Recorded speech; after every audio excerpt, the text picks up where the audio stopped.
जम्मू कश्मीर के अंदर और जम्मू विशेष में भी डिविजिव पॉलिटिक्स क्रिएट करने का कोशिश होगी, उसके खिलाफ भारतीय जनता पार्टी अपना रुख बिल्कुल स्पष्ट करते हुए इस पर आज हम लोग चर्चा करें। इस विषय के अंदर जब हम इतिहास में जाते हैं, चाहे वो हमारे ऐतिहासिक ग्रंथ राजतरंगिणी हो, नीलमत पुराण हो, जमहूरियत जैसा शब्द कहीं पर भी आपको नहीं मिलेगा।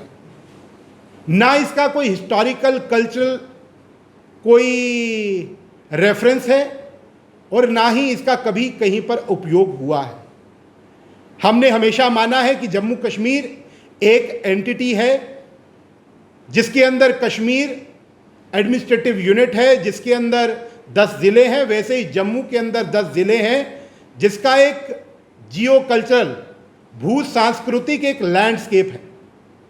और उस लैंडस्केप को कोई भी चीज़ हिट करने की कोशिश करेगा तो हम उसके विरुद्ध और अपना मत एकदम स्पष्ट रखेंगे, क्योंकि जम्मू कश्मीर का एक समग्र इतिहास है और एक संस्कृति है।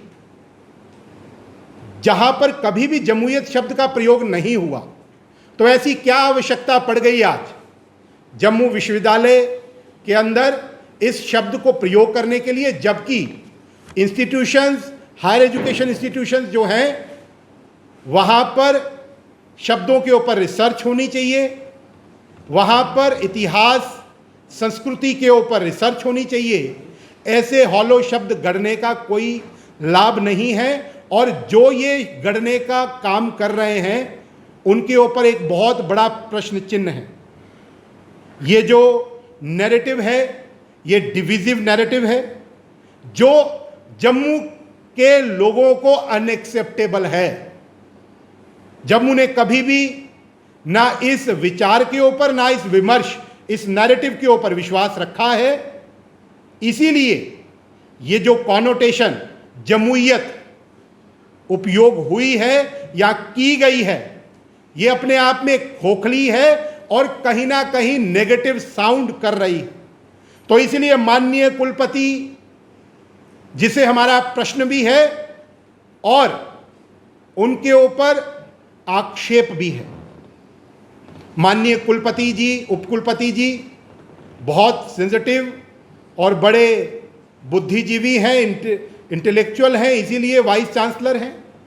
पर ऐसे शब्दों के साथ छेड़छाड़ करना, पब्लिक सेंटिमेंट और इमोशंस के साथ छेड़छाड़ करना, ये उनको ना शोभा देता है और इसका कुप्रयास नहीं होना चाहिए।